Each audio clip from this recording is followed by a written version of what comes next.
Tara, as if in a fog, heard the doctor's voice. This is an experimental new technique. Gives good results, so the chances of your mother's recovery are very high. Just don't delay with the payment. There is no possibility of any delay. The girl nodded and left the doctor's office. It was April, the sun was warming, and the birds were chirping in the springtime. But without noticing it, Tara sat down on the bench and burst into tears like a child. Fear of losing her only loved one made the girl simply panic.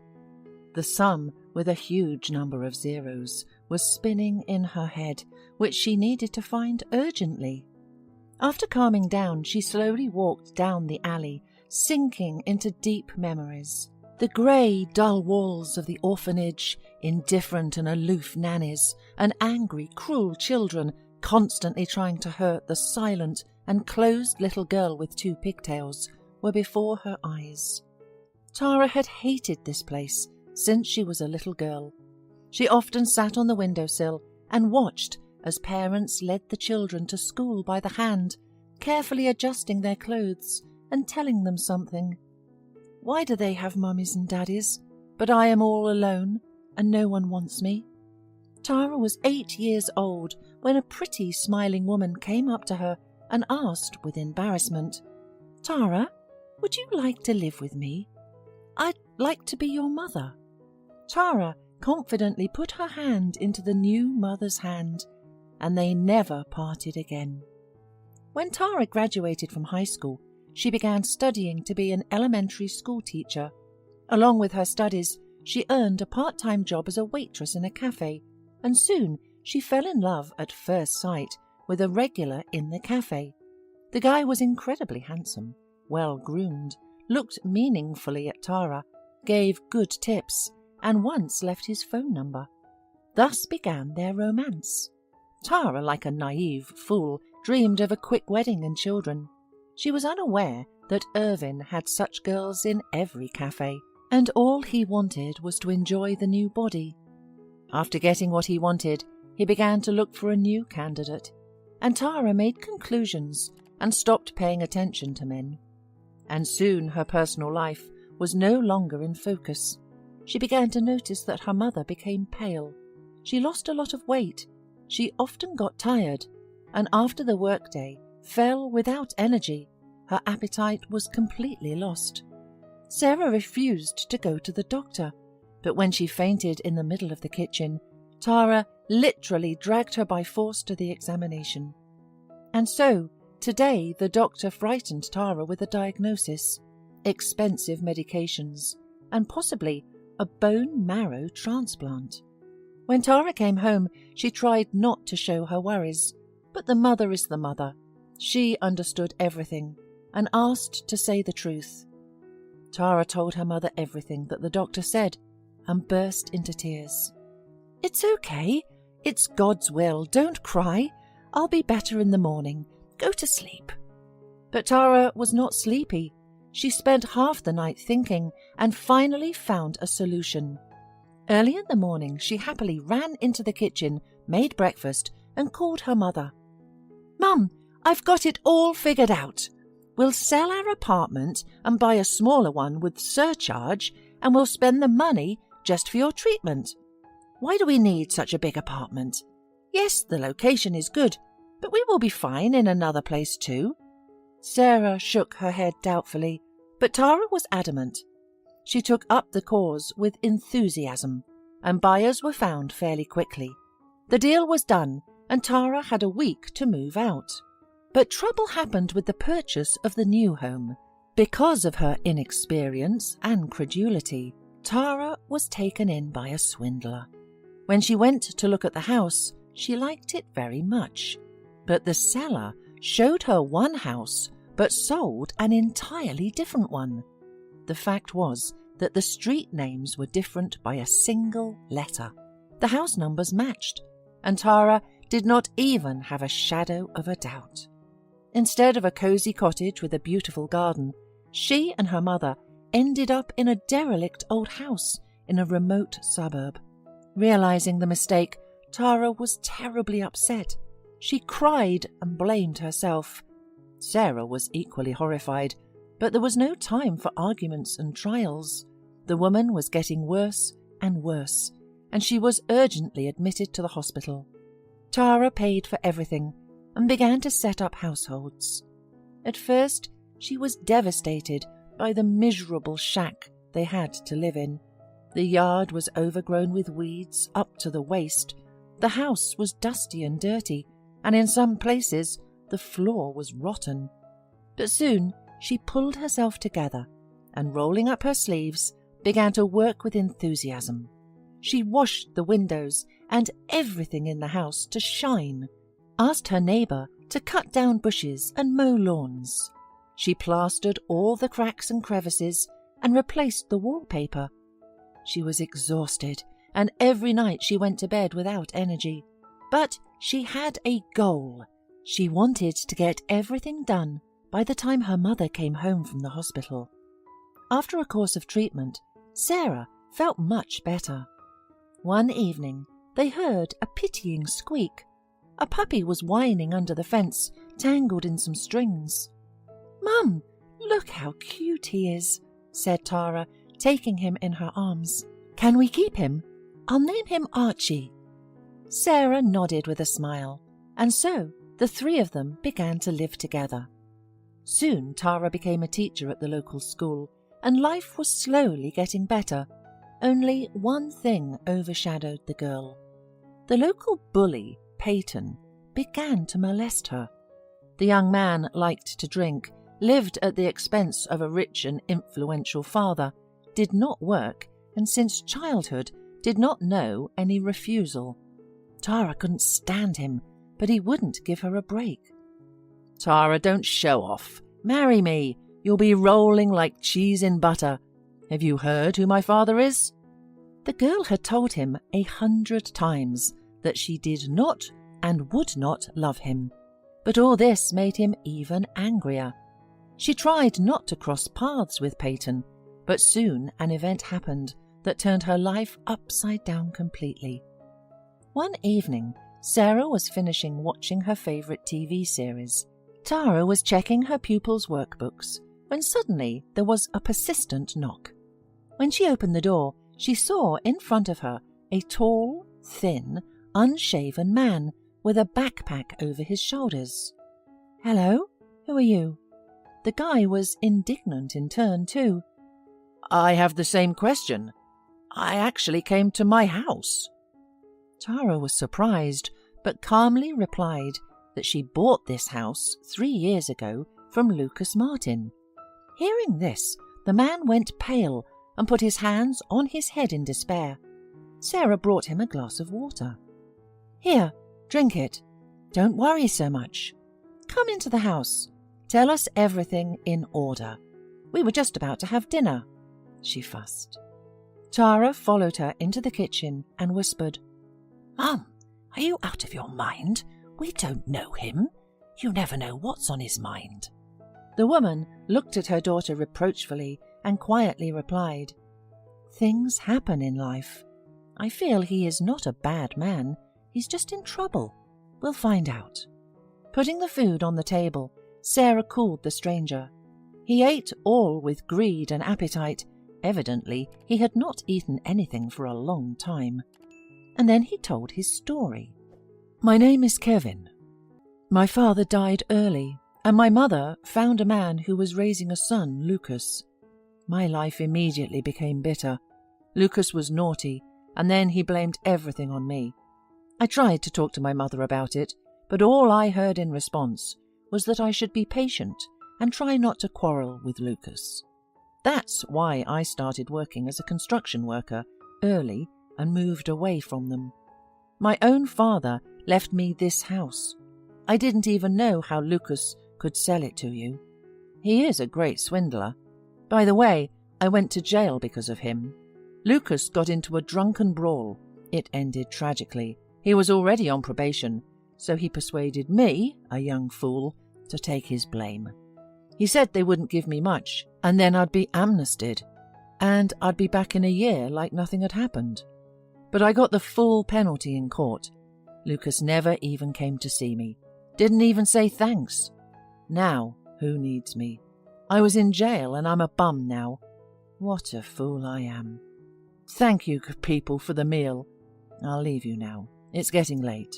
He turned and stood up. Sarah stood up after him.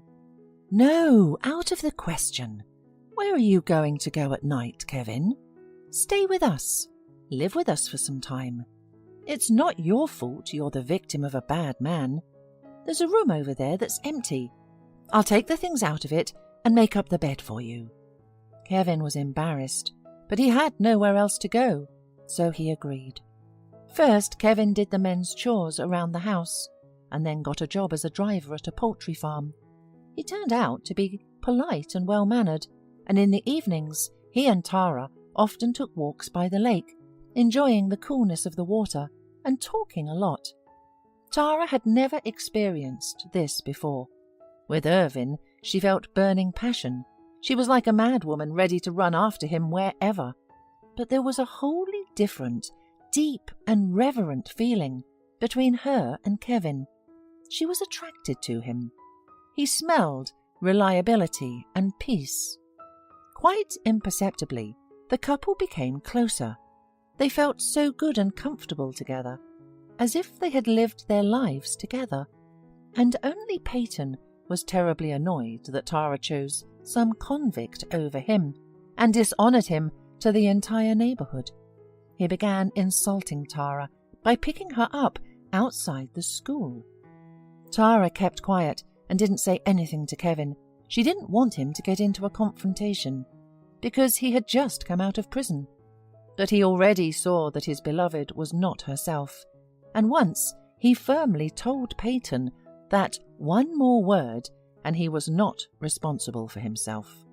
Peyton laughed right in his face. Wow, the prisoner has a voice. You're nothing. I'll crush you. You'll rot in jail. No one will remember you. And he was the first to swing his fists at Kevin. But Kevin gave his assailant a good punch in the jaw with his right. Peyton fell down, and Kevin walked away. From that moment on, Peyton stopped bothering Tara.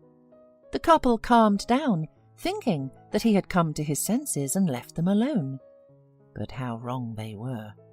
Peyton harboured a terrible grudge and hatred for both of them, and resolved at all costs to take revenges.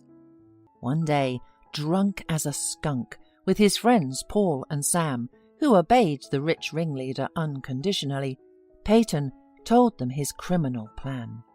As soon as it gets dark, we'll break into that convict's house and tie everybody up.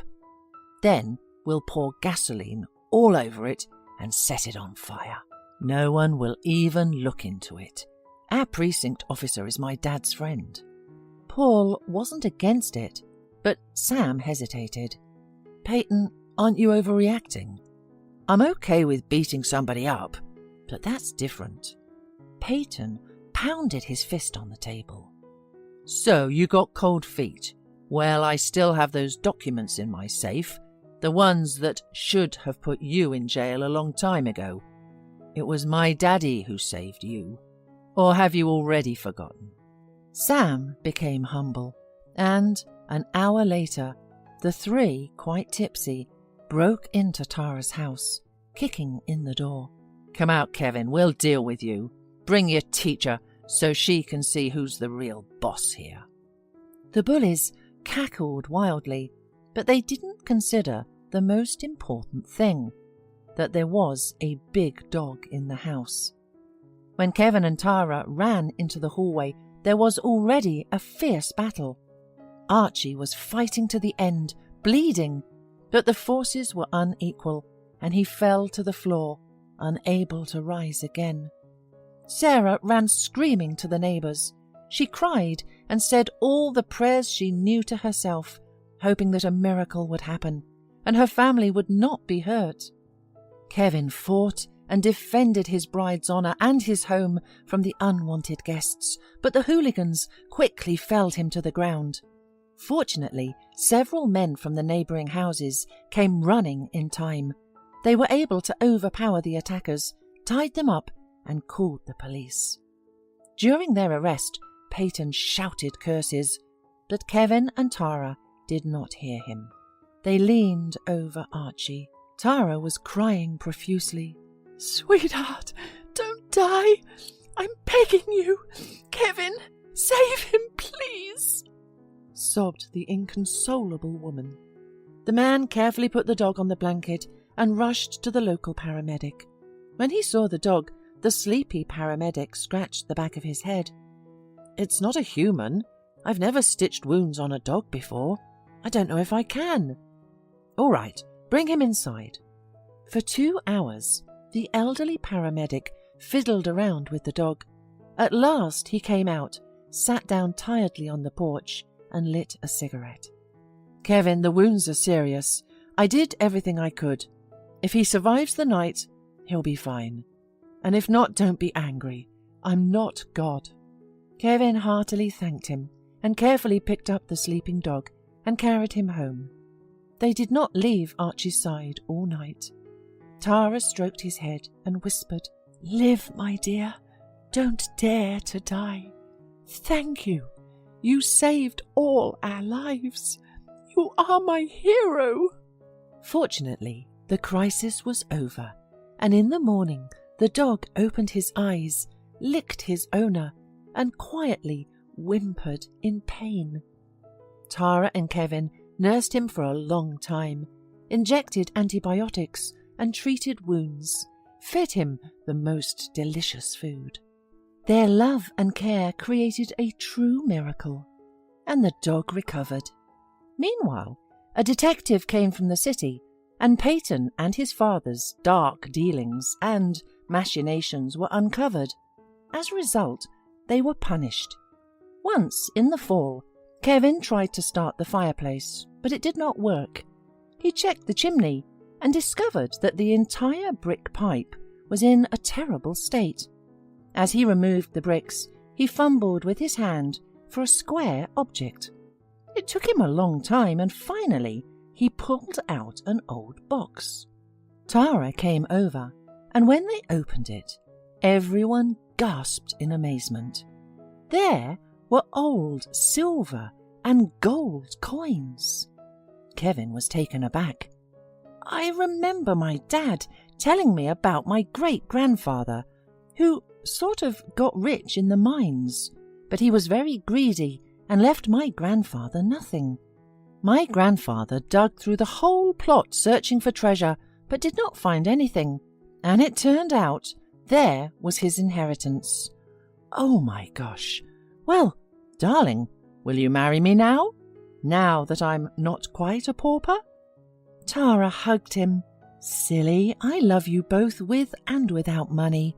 You're the most valuable thing I have." After selling all the coins, the family built a nice new house and had a lavish wedding. Several years passed. Tara and Kevin lived soul to soul, and only the fact that Tara could not get pregnant overshadowed their happiness. Doctors said nothing was wrong with her health. Kevin was watching with bitterness as his wife spent hours in the store looking at baby crawlers and toys, and soon he decided on a desperate step.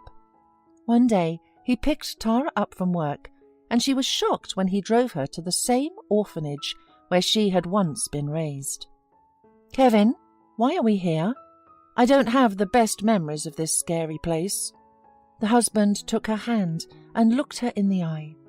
"We have a strong family, and we both really want a baby. So, why are we fixated on this problem? Let's adopt a baby and become real parents to him. After all, it's not about who gave birth, but who raised a child and put their heart into him." Tears came to Tara's eyes, and she hugged her husband strongly in agreement. As they cautiously entered the playroom, a perky little boy of about 3 dropped the old car without wheels and ran up to them, limping slightly on one leg. "I'm Tommy," he said, and businesslike, holding out his chubby little hand to Kevin. The man didn't get confused. picked up the toddler in his arms and said, "I'm Kevin, and this is Tara. We want to be your parents. Will you live with us? We have a big house, a dog. I'll make you a sandbox and swings." Tara stroked the baby's wavy blonde head and felt a rush of tenderness inside. She understood now how Sarah had felt when she adopted her. Everyone, from the principal to the nannies, dissuaded them from taking this particular boy, saying he was troubled, noisy, his father was unknown, and his mother was a drunkard. Besides, he was sick all the time. There were problems with his leg. He needed to have an operation. But Tara and Kevin said without any hesitation that they would adopt him. It took another year for the surgery and rehabilitation, and finally all the problems were behind them. The boy grew up inquisitive, quick and clever.